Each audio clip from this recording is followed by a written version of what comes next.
I'm Doug, and on behalf of BrainWorks, it's my pleasure to welcome you to a deeper look at the Chandler Limited GAV19T plugin for the UAD2 platform.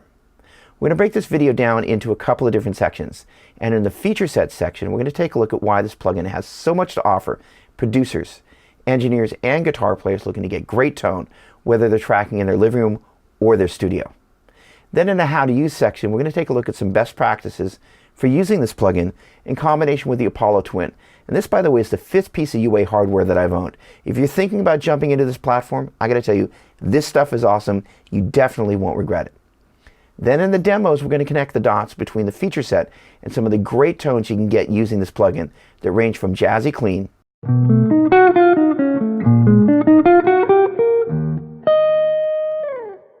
to chimey jangle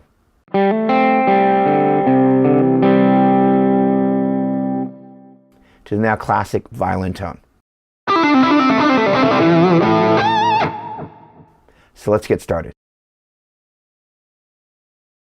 The Chandler GAV19T amplifier has become the studio darling for a ton of producers and engineers for a couple of great reasons.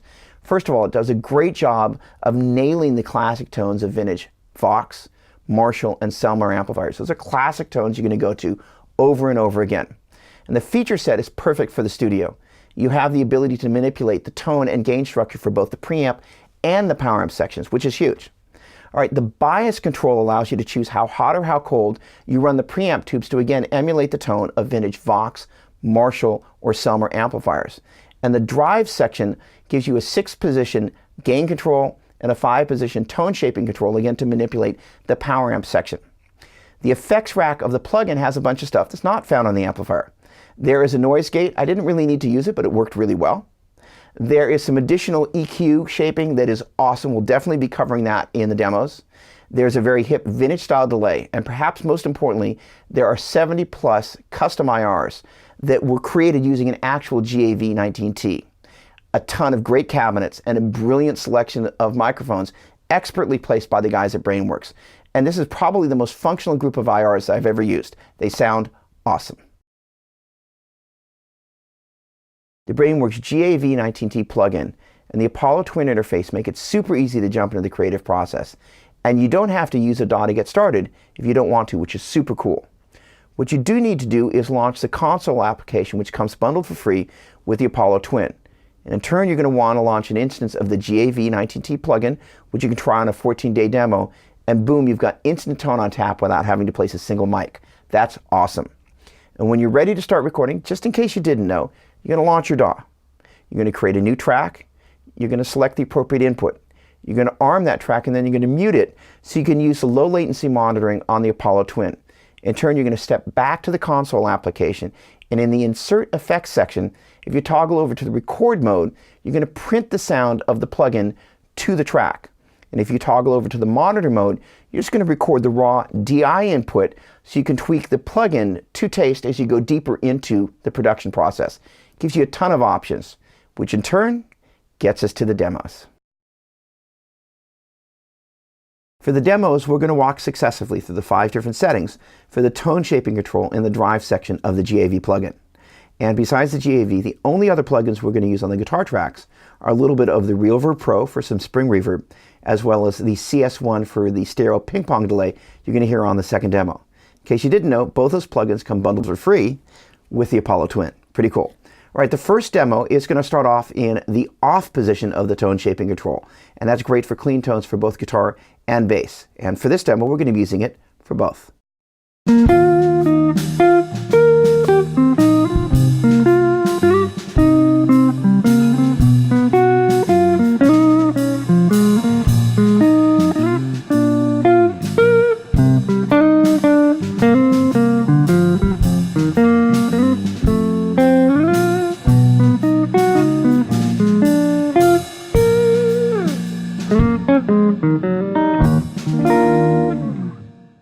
The second position for the tone shaping control is the treble boost setting, and that's great for guitars like Gretsch's where you really want to hear some chime and jangle.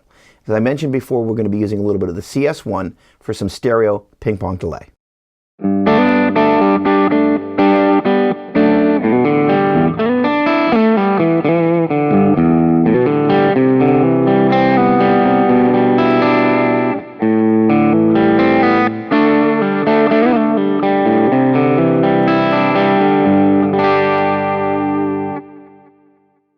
The third position of the tone shaping control is the thick setting. And on this demo, I did something kind of interesting. The rhythm guitar was cut with a single pass using this SG in the bridge position.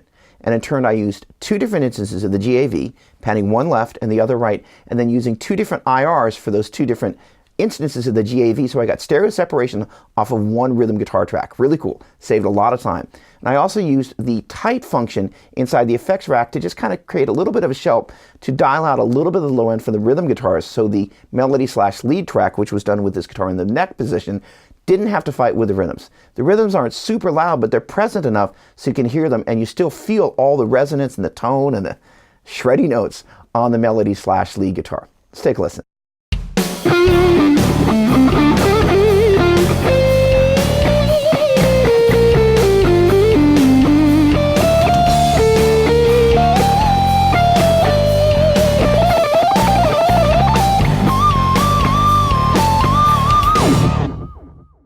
The fourth position of the tone shaping control is the aggressive setting.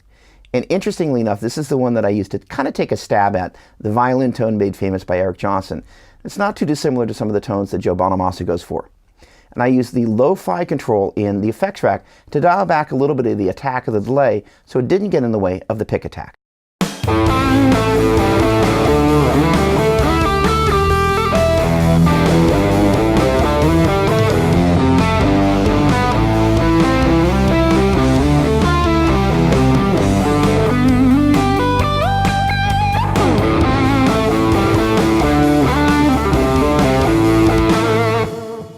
The fifth position of the tone shaping control is the mid setting. And in combination with my Nash Tele, which is one of my favorite studio guitars, the plugin just did a great job of responding like a tube amp. I picked a little bit harder, the envelope, if you will, expanded. As I backed off, it contracted. The plugin just did such a great job of capturing the nuance of this guitar.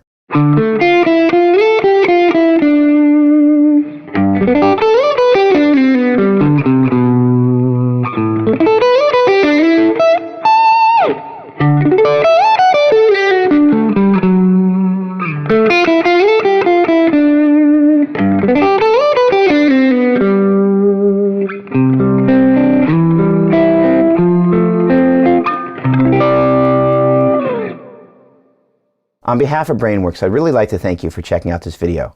And for more information about the Chandler Limited GAV19T plugin for the UAD2 platform, please visit the Universal Audio website. Thanks again for watching. Cheers.